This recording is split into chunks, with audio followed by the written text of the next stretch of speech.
A lot of people don't take the time to study the greats, study the methods, the madness that has been used for centuries. First, principles thinking, theory of constraints. What is the one thing that you have to figure out? If you figure out this one thing, life is pretty good. Find the biggest problem, not the symptom, but the actual sickness. Get to the root of the problem. I'd rather be sidelined trying to achieve greatness than watch greatness achieved and it only set on the sideline.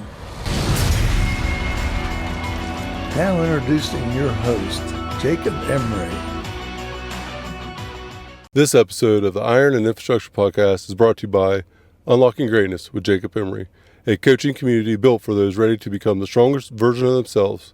Weekly calls, proven playbooks, and a community built to grow. Greatness is not given, it's unlocked. Join us today at jacobemery.com or DM coach at jacobemery44 on all social media platforms. What's up, everybody? Welcome back to the Iron and Infrastructure Podcast. Today, I want to talk about something that everybody hates to discuss. It's a topic no one really likes. It's scary. It creates fear, insecurity. It is a setback that's underneath all of us. It's a fear underneath all of us. Today, I want to focus on commitment, especially in business. We don't want to talk about it. It's kind of one of them things we all want to get along. Sometimes we don't want that clarity, that absolute must have be done, that one thing and one thing only that we must focus on. So today, here's the point. Here's where I want to break this down. Most of the problems from accountability is honestly just a lack of commitment. Most problems are rooted in insecurity. We don't know if this is the right number. We don't know if it's the right target. It's not perfect yet. It's not the right one, or we don't know what the right one is. So let's just not make one in place. If you don't have a target, a clear target, defined target, you're not going to hit it. If you're going down any road with no end in mind, you're just going to end up wherever. If you don't have a target to hit, if you don't have a destination, any path or any road will get you there. And then that's nowhere. This isn't about laziness. It's not about a lack of a system or a lack of desire. Those are symptoms. But the root is almost insecurity. Somewhere, somebody in their core, in their gut, they know, I'm too afraid to commit to this thing. What if I fail? By saying that and not actually committing to something, you are failing. I lose every day. I lose all the time. All the winners in the world lose more than actual losers do because losers quit. Winners might fall down, but they always get back up. They don't ever stop going. Fear shows up in your business when it comes to setting targets, setting clear expectations, accountability, one person in charge, one focus, one goal. Here's a couple of the main ones I've seen. Dual ownership of something. If you have two people accountable for something, you don't have one. It's like two quarterbacks. If you have a two quarterback system in football, you don't have a starting quarterback. You just don't. And everybody knows it. Everybody sees it and everybody feels it. You have to adjust to whoever's in on that play. You have to adjust to what the coach might think. The two quarterbacks, they don't have the confidence because they don't own that position. They don't own that starting right. They are just filling in partially. So they're not all in. They're all in as much as they are owning that seat. Same in business. If you put one name accountable for something, it's a team effort to get the outcome. Yes. One person's accountable. They have to drive the outcome. They have to be the one getting that thing to be there. It's not a one person has to do all of it. It's one person has to be accountable for it. If two people are accountable, one's not, and by definition of focus, finish one course until successful. If you're not focusing on the one priority to move the business forward, the one priority to move your life forward, then you're not focused on getting anything actually accomplished. Saying that we're doing it all means that you're not doing any of it. You might get a little bit done in certain areas, but none of the priorities are going to be accomplished. None of the issues are going to be resolved. You're going to continue to carry on the same story year after year after year. So commit to something clear.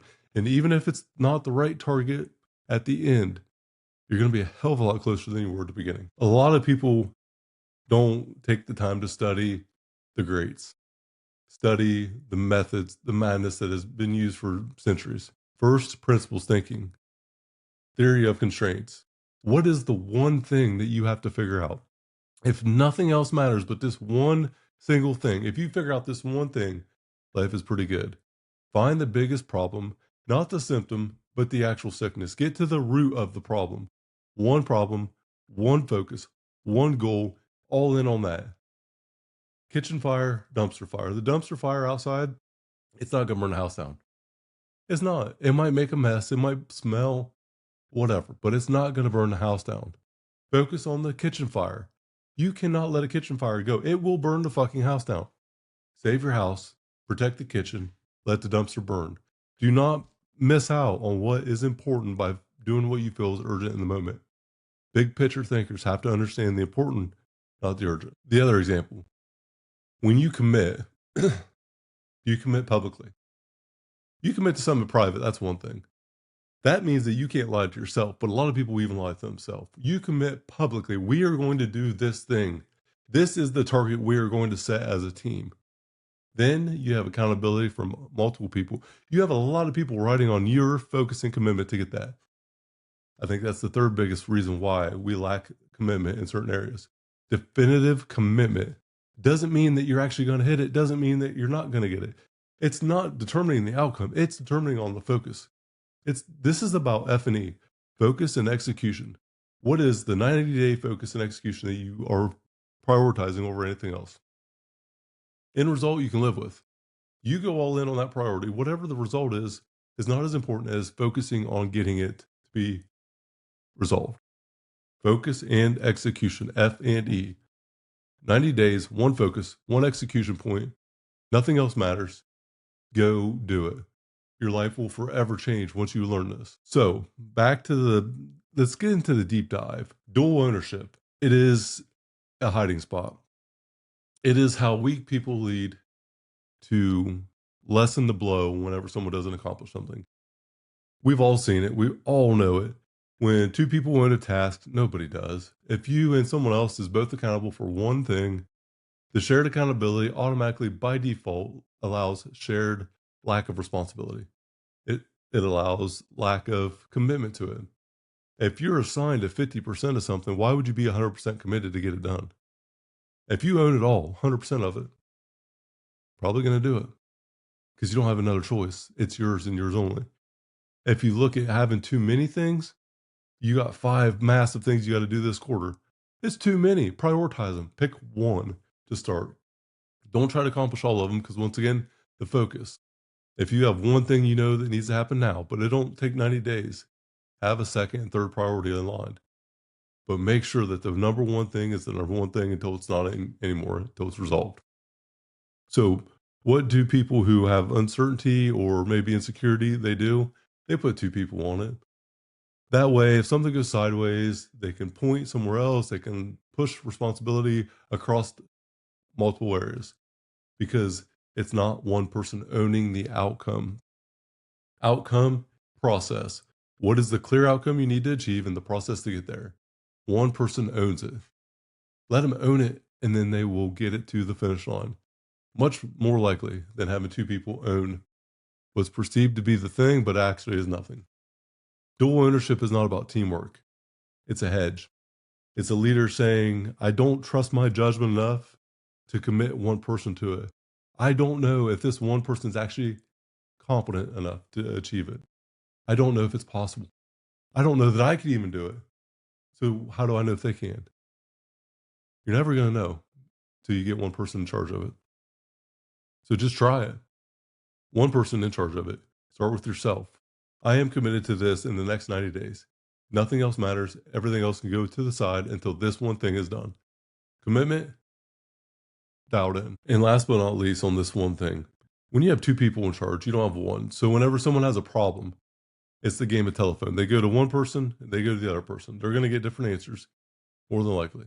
If there's not a clear command, a clear order and responsibility of who's the direct cadence to, who do I ask this question? The communication line must be parallel, up one at a time. One direct, responsible individual. One DRI. Steve Jobs mastered this focus better than anybody. Direct, responsible individual. Who do you report to? Who's directly responsible for this outcome?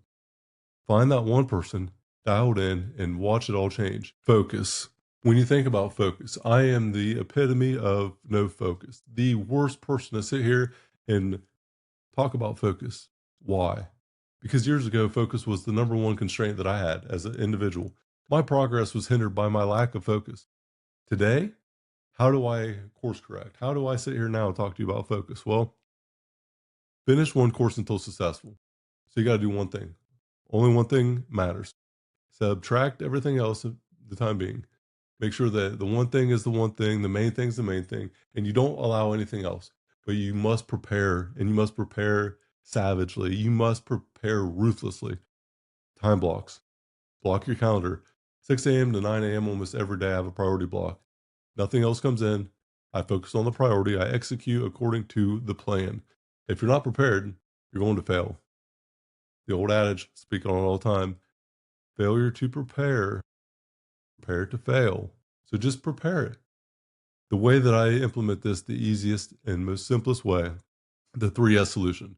Simple, schedule, stakes. Make the outcome simple. What am I focused on? What is the outcome? What is the priority? Simple, black and white, clear, no gray area, no hypotheticals. Right there, black and white, yes or no. Simple, and then put in your schedule. Allocate the time needed every day to get that thing done and the cadence that you need it done and the time frame that needs to be completed. Start with the end in mind, compartmentalize back, and then put it in your calendar. And then what are the stakes? If I do and if I don't. If I do this thing, I'm going to reward myself with this. And if I don't do this thing, then I have to do this. Something you dislike. Shave my head. Okay? Something simple. If I don't accomplish this in 30 days, I have to shave my head. So you remember that every time you get distracted, every time that you don't focus on that main thing. Make sure the main thing stays the main thing by preparing for it. Whenever you see the focus on everything, it's really not focus, it's camouflage. It's spreading out, scattering out priorities by diluting the value in what matters. And it's just camouflaging the commitment to the actual thing you need to do. It's saying, oh, we're working, we're making progress, we're getting a little bit better. How do you gauge that? You're not resolving anything. If you still have a similar issue today you did last year, that's not resolving issue. That's pushing issues down the line. And it results in burnout every time. Everyone on the team sees it, everyone knows, and everyone will be burned out. It's bound to happen. And you're only lucky if you get through it and actually resolve it without the burnout. And last but not least, speak it into existence. If you say it out loud, rally a team around it, unify the people around you. Say, this is what we're going to do and focus everyone else on that thing. How do you do that? Everyone in the company, from a lower level, management level, director level, executive level, everybody focuses on the one thing that matters in parallel. That's how you win. Every goal for every department, every individual that has a position in the company of leadership that has a goal, it's all focused on the same outcome. Start from the bottom and it drives to the top. And that one top goal all stems from the unity that you have in parallel to get it. You can't have anyone understand what you're trying to accomplish if it's not spoken on. You can't expect people to live out to hit this accomplishment if they don't know what it is. How are you going to tell someone, hey, this goal's in place, but it's over here and then over there? Maybe you're doing all right, maybe you're not. No, this is what we must do. This is what the focus is. Don't do anything but this one thing. This one thing will get us where we need to go. Nothing else matters. It changes the game. If you're not loud about it, if you're not proud about it, if you're not saying it with confidence, it doesn't mean you're going to hit it. Just because you say it doesn't mean it's actually going to happen. You have to execute. But you can't execute on a vision if no one knows the vision. If you're trying to individually pull yourself to the finish line with this vision that you have in your head and you haven't told anybody else about it, it's not a vision, it's a delusion. It's a delusion. It's not a dream. It's a nightmare. Wake up and see that you can't do it alone. We all know that. It takes a team. How are you going to get a team into the same destination if they don't know the GPS coordinates or the landing spot? They don't know where the end's at. They don't know how to get there. It's impossible to happen. Whispered goals never live. They die a slow death, a quiet death. You take it to your grave because no one else knows about it. Speak on it often. Talk about the goal. Talk about how we're getting there. The vision. Repeat it ad nausea. Repeat it. Build a transformational team and a legacy of excellence. Help 100,000 people. Say the thing over and over and over again and watch how it just comes to light. The opportunities arise. You're focusing on that thing, and what you focus on expands. So when you focus on the one thing only, the opportunity to get it accomplished expands. It happens every single time. Trust me and try it. You focus on X, you're going to get the X outcome that you desire to have. You just have to stay focused. Focus and execution. F and E. It's a must have to achieve your outcomes. Stop telling yourself one day. It isn't about one day, it's about day one. Today should be your day one. What you need isn't another day. What you need is clarity with the community to give you confidence to unlock your greatness. That's what the group coaching program is all about. Confidence, clarity, via commitment. Hit the show link in the notes. Let's start unlocking your greatness now, today.